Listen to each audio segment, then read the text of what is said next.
কেবলমাত্র আমারই উপাসনা হবে।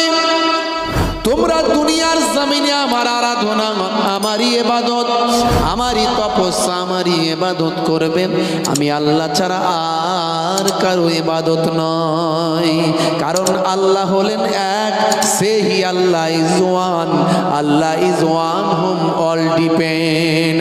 সেই আল্লাহ হলেন এক, আমার আল্লাহ কারো অভাব শূন্য, আমার আল্লাহ কারো মুখাপেক্ষী নন। সেই আল্লাহর ইবাদত হবে। ওরে বান্দারে, দুনিয়ার জমিনে কেবলমাত্র তোমরা আমারই ইবাদত করবে। আমি পৃথিবীর জমিনে দেখতে চাই কে আমার ইবাদত করে, কে আমার নাফরমানি করে, কে আমার উপাসনা আরাধনা করে, কে আমার নাফরমানি করে। হে তরুণ যুবকেরা, হে আমার মুরব্বিয়ানেরা, তাই পৃথিবীর জমিনটাকে আল্লাহ তাআলা একটা পরীক্ষা কেন্দ্র করে দিয়েছেন। এখানে বান্দা পরীক্ষা যেমন দেবেন, ফলটা তেমন কিয়ামতে হাতে পাবে। যদি এখানে ভালো কাজ করো, রেজাল্ট তোমার ভালো হবে, আর যদি এখানে অন্যায় কাজ করো, রেজাল্ট তোমার খারাপ হবে। পরীক্ষা কেন্দ্র পৃথিবীর জমিনে বান্দা এসে, তাদেরকে আমি সব কিছু দিয়ে দিয়েছি, বান্দা পরীক্ষা দেবে। বন্ধুরা আমার, তরুণ যুবকেরা আমার, হে মুসলমান, হারাবেন না ঈমান, হয়ে যাবেন না বাবা বেঈমান। আপনি একজন হয়ে যান সাচ্চা মুসলমান।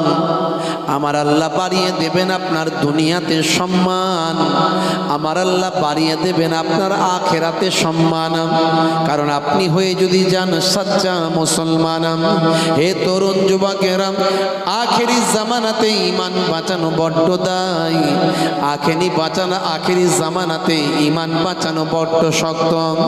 কচু পাতায় পানি রাখা যেমন শক্ত, আগুনে হাতের তালুতে আগুন রাখা যেমন শক্ত, রাসূল বলেছেন তাতে বেশি কঠিন হয়ে যাবে ঈমানকে রাখা শক্ত। হে তরুণ যুবকেরা, বিপদ আমাদের চারিপাশে ঘেরা, ওরই মাঝখানে আমাদের ঈমানকে মজবুত করে আল্লাহর উপর ভরসা রেখে আল্লাহর রাসূলের ভালোবাসা অর্জন করে চলতে হবে। যদি আপনি চলতে পারেন, রাসূলের ভালোবাসা যদি আপনার মনে থাকে, আল্লাহর নামটা যদি আপনার হৃদয়ে থাকে, মুখে যদি তাকবীরের ধ্বনি থাকে, তোমার হবে জয়। কবি নজরুল ইসলাম যেমন বলেছেন, এক তাকবীরে উঠি জেগে আমার হবে জয়। বন্ধুরা আমার, তরুণ যুবকেরা আমার, হে আমার মুরব্বিয়ানেরা, হে তরুণীরা, হে আমার বন্ধুরা, আমরা কত সহজে মুসলমান, কত সহজে দ্বীন পেয়েছি, কত সহজে কালেমা পেয়েছি, কত সহজে নামাজ পেয়েছি, কত সহজে রাসূলের সুন্নত পেয়েছি। হে তরুণ যুবকেরা, হে আমার মুরব্বিয়ানেরা, আজও আমি বলছি, টাইসান অত সহজে পাননি, গ্যারি মিলার অত সহজে পাননি, জেনিফার অত সহজে পাননি, মেসুত ওয়াজিল অত সহজে পাননি, মাইকেল জ্যাকসন অত সহজে পাননি, বেলালে হাফসি অত সহজে পাননি, সলমান ফারসি অত সহজে পাননি, হে চেরামান পেরুমাল অত সহজে পাননি। হে তরুণ যুবকেরা, শুনে রেখে দেন, এমন একজন মুসলমানের কথা আপনাদের সামনে বলি, কত কষ্ট করে দিন পেয়েছে, ইসলাম পেয়েছে, শরিয়াত পেয়েছেন। আমি আপনি জন্মসূত্রে পেয়েছি, আমি আপনি ভাই আমার ধর্মসূত্রে পেয়েছি, আমি আপনি গ্রাম সূত্রে পেয়েছি, আমি আপনি সমাজ সূত্রে পেয়েছি, আমি আপনি কর্মসূত্রে পেয়েছি। কিন্তু ওই সমস্ত মানুষগুলো ধর্ম, জন্ম, কর্মসূত্রে তারা পাননি। হে তরুণ যুবকেরা, এমন একজন মুসলমানের নাম বলি বাবা, যিনি হলেন ভারতবর্ষের প্রথম মুসলমান, যিনি হলেন ভারতবর্ষের প্রথম সাহাবী। নাম শুনেছেন? ভারতবর্ষের প্রথম সাহাবী মুসলমান কে ছিলেন? নাম শুনেছেন?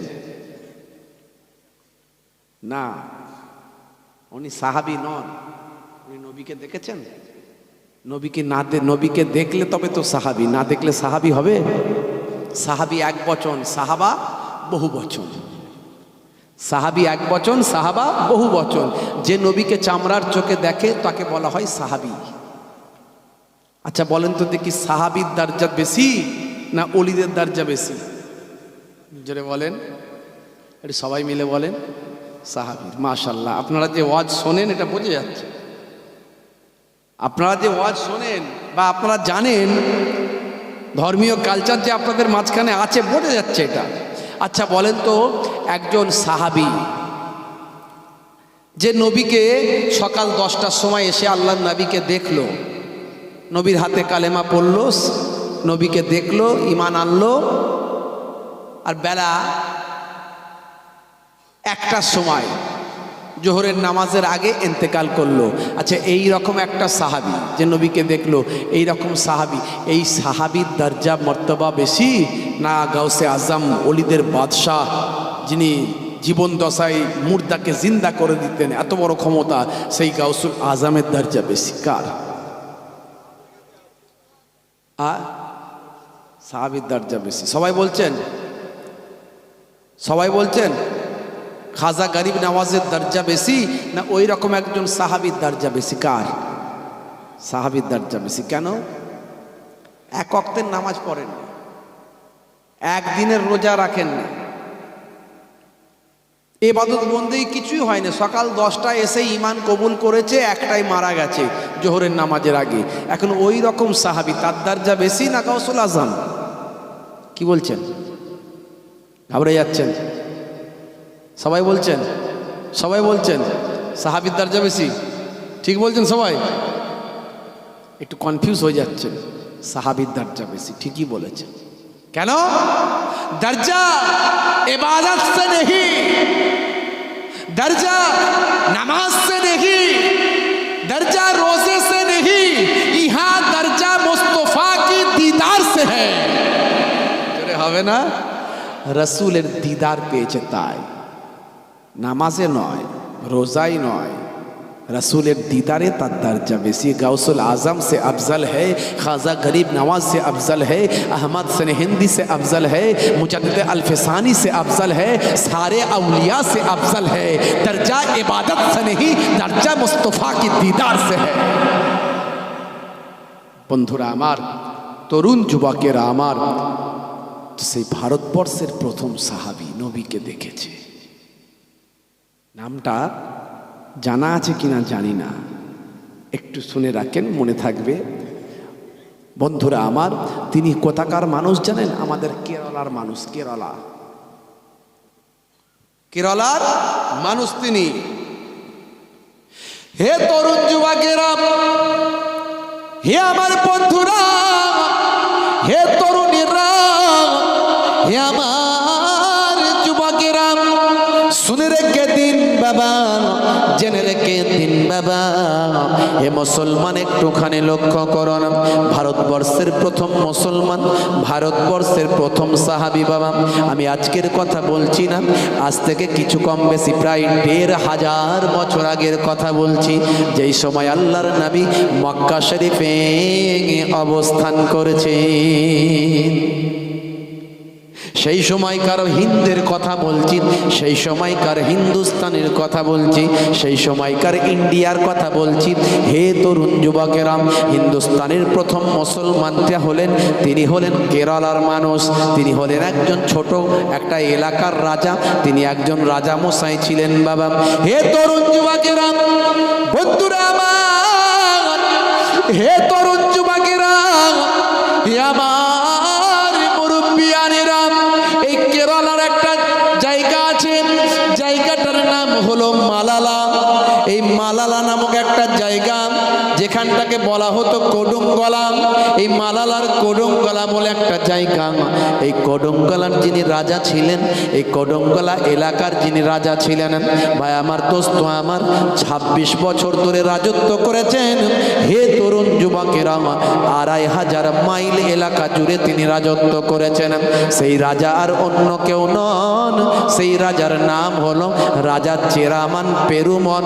তিনি হলেন ভারতবর্ষের প্রথম মুসলমান, তিনি হলেন ভারতবর্ষের প্রথম সাহাবী।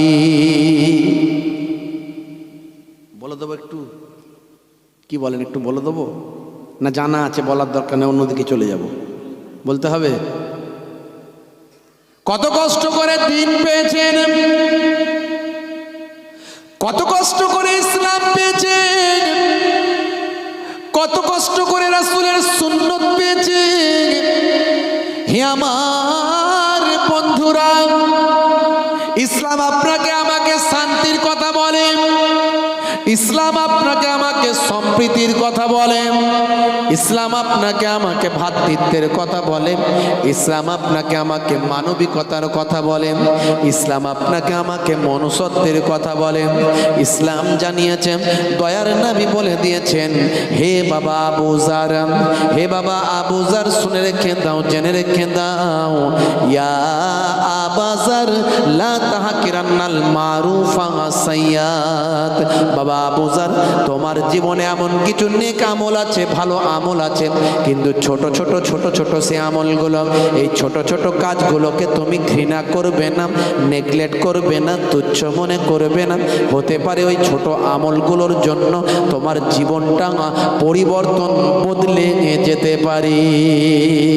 রাস্তা দিয়ে তুমি যাচ্ছ, পেরেক পড়ে আছে, কাঁচ ভাঙা পড়ে আছে, ইসলাম বলেছে সরিয়ে দাও। বাবা পকেট মারি কারো হয়ে গেছে, বিপদগ্রস্ত হয়ে গেছে, ইসলাম বলছে তার পাশে গিয়ে তুমি দাঁড়িয়ে যাও। কন্যাদায়গ্রস্ত হাত পেতেছে, তোমার কানে কানে বলেছে এমনভাবে দান করে দাও কেউ না জানতে পারে, খবর নাও। বাবা অসহায় মানুষের পাশে গিয়ে তুমি দাঁড়াও, এমনভাবে দাঁড়াও কেউ না জানতে পারে তুমি দাঁড়িয়েছো, জানিয়ে দাও। হে তরুণ যুবকেরা, হে আমার বন্ধুরা, শুনে রেখে দিন বাবা, ইসলাম হক শিখিয়ে দিয়েছেন। হকুল মুসলিম আলাল মুসলিম খাম, রাদ্দুস সালাম ওয়া ইয়াদাতিল মারিজ ওয়া ইত্তিবাইল জানাইজ ওয়া ইজাবাতুদ দাওয়াত ওয়া তাসমিয়াতিল আতিস।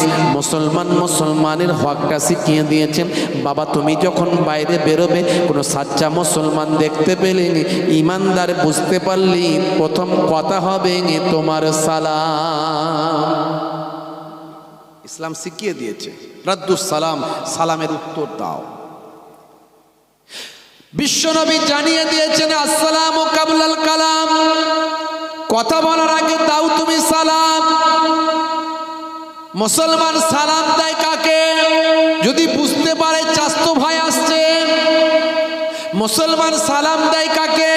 যদি বুঝতে পারে ফুফুতো ভাই আসছে। মুসলমান সালাম দেয় কাকে? যদি বুঝতে পারে আমার বন্ধু আসছে। মুসলমান আর এক মুসলমান বুঝতে পারলে আজকাল আর সালাম দেয় না, কারণ পরিচিত চেনা পরিচয় হলে, তবে চেনা পরিচিত হলে তবেই তাকে সালাম দেয়, বাকি আর মুসলমানকে সালাম সে দেয় নাই। তাই তো নাকি? মুসলমান এখন মুসলমানকে দেখলি বুঝতে পারলি সালাম দেয় না, আর মুসলমানকে চট করে চেনাও মুশকিল, চেনাও মুশকিল, চিনতে পারা যায় না। দুটো করে নাম রেখেছে, একটা লালটু একটা আব্দুল জব্বার, একটা পল্টু একটা আব্দুল সত্তা, একটা ঝন্টু একটা আব্দুল গফফার। কি হয়েছে ভাই, দুটো করে নাম কেন? বলে যুগ জামানা ভালো যাচ্ছে না, একটা রাজাবাজারের একটা শ্যামবাজারের, একটা ধর্মতলার একটা গোলতলার। কেন, কি হয়েছে ভাই? বলে যেখানে যেমন আমি সেখানে তেমন। কাকাদের কাছে গিয়ে বলি আমি পল্টু, একটা বিড়ি হবে? আর চাচাদের কাছে গিয়ে বলি আসসালামু আলাইকুম, চাচা কেমন আছে? চেনা বড্ড মুশকিল। ওপরের লেভেল ভালো, ভিতরের ইঞ্জিন কালো। আমি বলি ওটা গোল্লায় চলে গেল। বুঝতে পারছেন? হ্যাঁ, মুসলমান খুব চালাক, মুসলমান খুব চালাক। আমি বলি ইঞ্জিনিয়ারের মতো চালাক। ইঞ্জিনিয়াররা বলে, লোকে বলে খুব চালাক হয়। খুব বুদ্ধিমান হয়, খুব মেরিট হয়। এখন ইঞ্জিনিয়ার পড়াশোনা করে আর চাকরি পাচ্ছে না, চাকরি পায়নি ইঞ্জিনিয়ার পড়াশোনা করে। এখন এলাকায় ফিরে এসে দীর্ঘদিন বেকার হয়ে আছে, চিন্তা করছে কি করা যায়, কি করা যায়, কি করা যায়। দেখছে কলকাতা থেকে একটা বড় ডাক্তার আসে, এসে বাজারে এত তার ভিড় যে লোক লাইন দিয়ে তাকে পেশেন্ট দেখায়।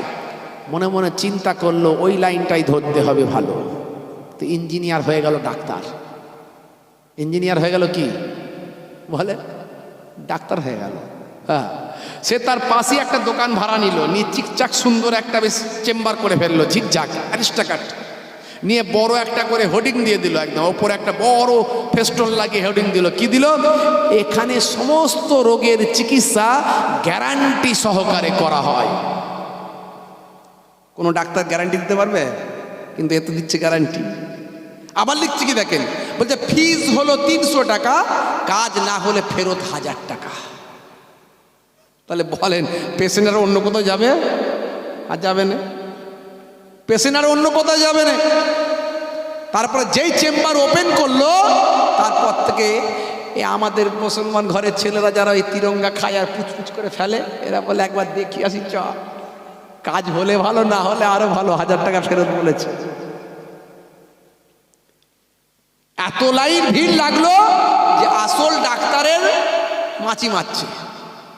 সে তার পেশেন্টকে একে বলছে, নার্সকে বলছে, নার্স আচ্ছা দিদি বলুন তো সব পেশেন্টগুলো গেল কোথায়? বলে স্যার আর বলবেন না, একটা বিরাট বড় ডাক্তার এসছে এলাকায়। তাই নাকি? আমার থেকেও বড়? কি ডিগ্রি আছে বলো তো? আমার তো এমডি ফেমডি আছে। তার কি ডিগ্রি? বলে স্যার ডিগ্রি ফিরি কিছুই লেখা নেই। বলছে কিন্তু বিরাট বড় ডাক্তার। কীরকম? বলছে গ্যারান্টি দিচ্ছে স্যার, আপনি তো গ্যারান্টি দিতে পারেননি। তাই নাকি? বলে হ্যাঁ।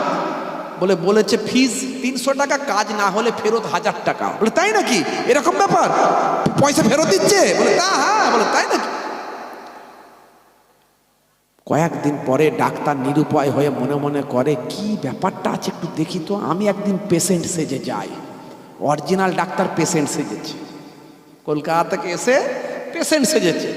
পেশেন্ট সেজে পেশেন্টের হালত নিয়ে, পেশেন্টের অবস্থা নিয়ে ওই ইঞ্জিনিয়ার ডাক্তারের চেম্বারে ঢুকেছে। ডাক্তারবাবু বলছে, ইঞ্জিনিয়ার ডাক্তার বলছে, বসুন বসুন দাদা বসুন, কি হয়েছে বলুন, ব্যাপারটা কি?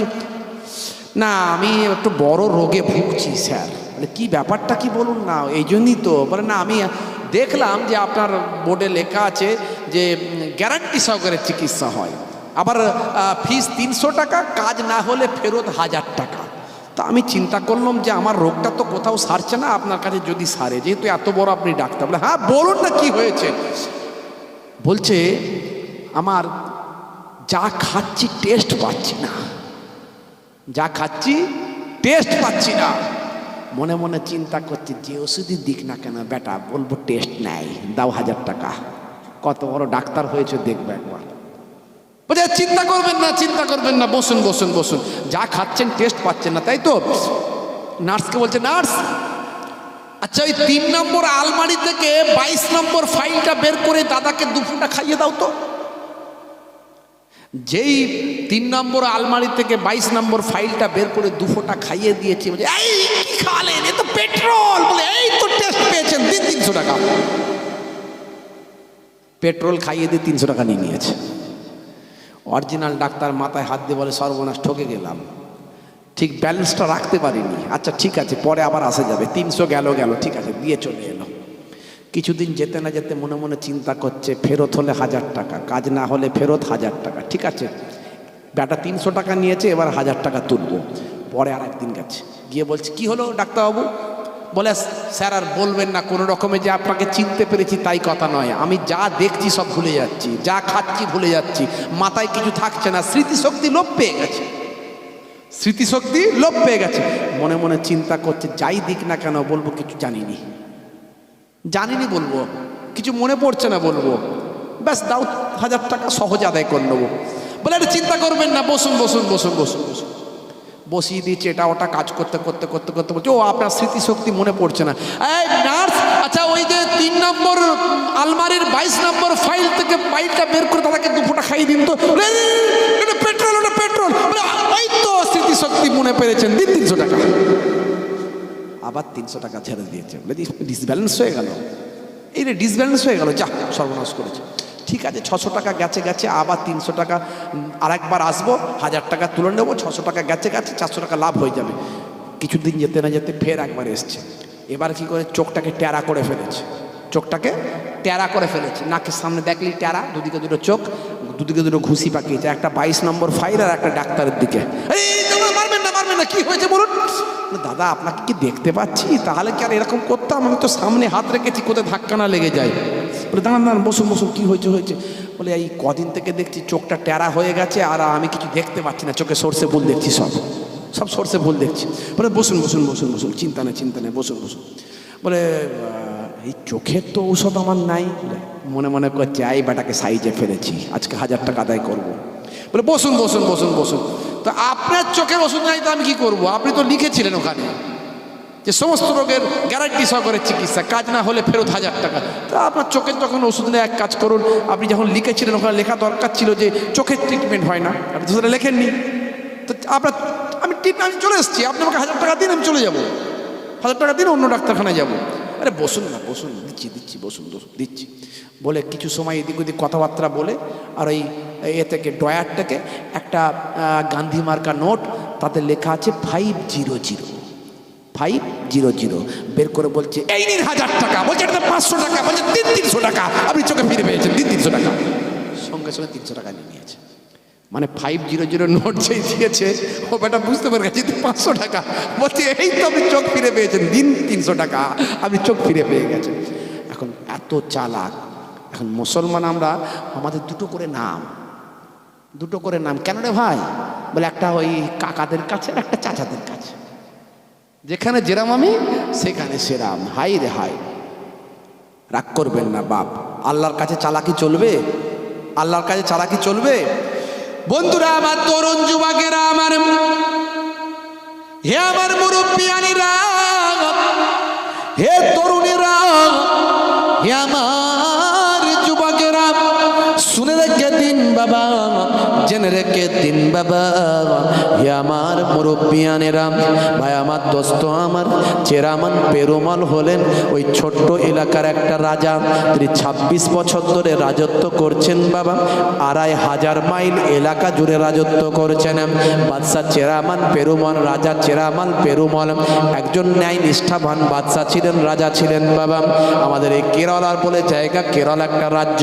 হে তরুণ যুবকেরা, হে আমার বন্ধুরা, হে আমার মুরব্বিয়ানিরা, শুনে রেখে দিন বাবা, একদিন তিনি ছাদের উপর উঠে বসেছেন, কয়েকজন সঙ্গী সাথীদের নিয়ে তিনি ছাদের উপর উঠেছেন। সন্ধ্যার সময় চাঁদনি রাতে সন্ধ্যার সময় পূর্ণিমার আলো, পূর্ণিমার চাঁদটা ঝলসানো রুটি, লোকে বলে না পূর্ণিমার চাঁদ যেন ঝলসানো রুটি। হে তরুণ যুবকেরা, একটা গোলাকার রুটির মতো চাঁদটা দেখা যাচ্ছে, ঝলমল করছে, আকাশের চাঁদটা খুব সুন্দর মনে হচ্ছে। বাদশা রাজা চেরামান পেরুমল ছাদের উপর থেকে তার সঙ্গীদের দেখাচ্ছে, দেখো দেখো আকাশের চাঁদটা কি সুন্দর। চাঁদ তো সুন্দরই হবে, তাই তো নাকি? চাঁদ সুন্দর নয়? চাঁদ সুন্দর, আল্লাহ তাকে সুন্দর করেছে। বিশ্বনবী আমার যখন মক্কা থেকে যখন মদিনায় চলে গিয়েছিলেন, তখন মদিনার বাচ্চারা নবীকে ধরে দেখে কবিতা ধরেছিলেন, তালা আল বাদরু আলাইনা মিন সানিয়াতিল বিদা। হে আমার তরুণ যুবকেরা, হে আমার মুরব্বিয়ানেরা, বিশ্ব নবীকে দেখে তারাই কবিতা ধরেছিলেন। হে তরুণ যুবকেরা, হে আমার মুরব্বিয়ানেরা, শুনে রেখে দেন। আর এদিকে কবি বলছেন, দেখো কবি বলছেন শোনো, আকাশের চাঁদ হলো সুন্দর, আকাশের তারকা নক্ষত্র হলো সুন্দর। হে তরুণ যুবকেরা, তার থেকে বেশি সুন্দর আমাদের ইউসুফ নবী, বেশি সুন্দর। ইউসুফ নবীকে দেখে অনেকে নিজেদের আগুল কেটেছিল, কাটেনি?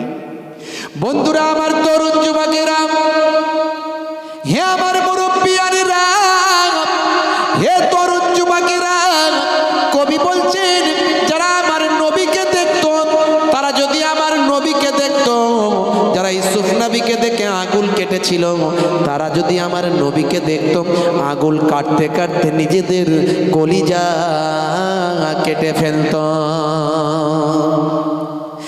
নাইকেরা ও জিয়া चाँद तारों अपनी रंगट पर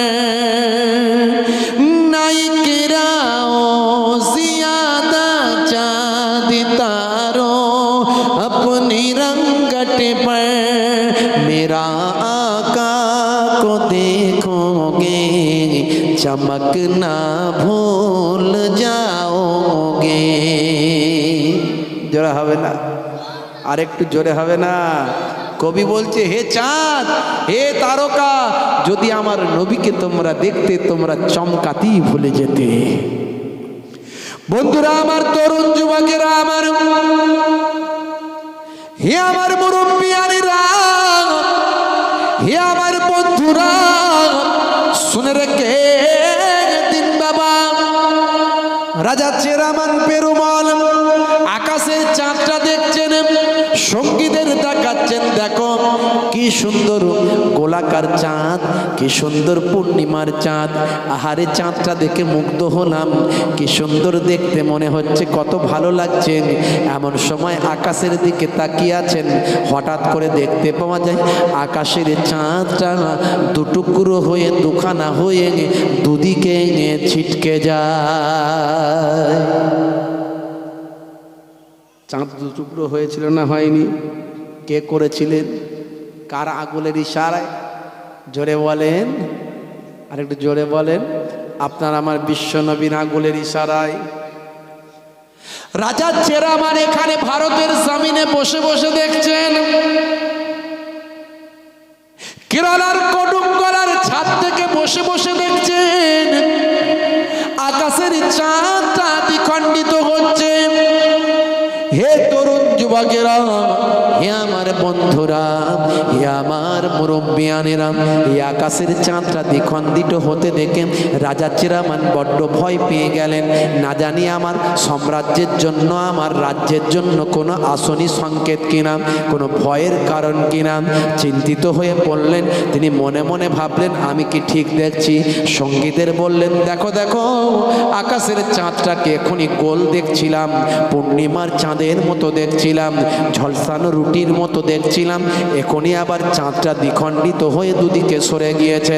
দেখো দেখো দেখো, তোমরা ঠিক করে দেখো আমি কি ঠিক দেখছি। তারা বলল রাজা মশাই আপনি যা দেখছেন আমরাও তাই দেখছি। রাজা মশাই চিন্তিত হলেন। হে তরুণ যুবকেরা, হে আমার বন্ধুরা, হে আমার মুরব্বিয়ানেরা, রাজা মশাই সকালবেলা তার রাজ দরবারে যত তার রাজ্যের মধ্যে নামি দামি জ্যোতিষী ছিল, যত তার রাজ্যের মধ্যে নামি দামি গণককার ছিল, সকলকে ডেকে নিলেন। হে তরুণ যুবকেরা, হে আমার বন্ধুরা, গণককার জ্যোতিষীদের ডেকে রাজসভায় বসে বসে মিটিং করলেন। গত রাত্রে যা দেখেছি তাই তিনি বললেন। জিজ্ঞাসা করলেন আপনারা কি দেখেছেন? বলে তাই দেখেছেন। ব্যাপারটা কি, কোনো তথ্য কি আপনাদের কাছে আছে? তারা গবেষণা করে, বিভিন্ন জ্যোতিষীর হিসাব নিকাশ করে, বিভিন্ন রকম গণনা ঘটনা করে তারা বলছে এর মানে আমরা বুঝতে পারি না। ব্যাপারটা কি, তথ্য কি আমরা এখনো ধরতে পারি না। রাজামশাই আমরা চেষ্টা করে যাচ্ছি, যদি কোনো তথ্য বেরোয় আপনাকে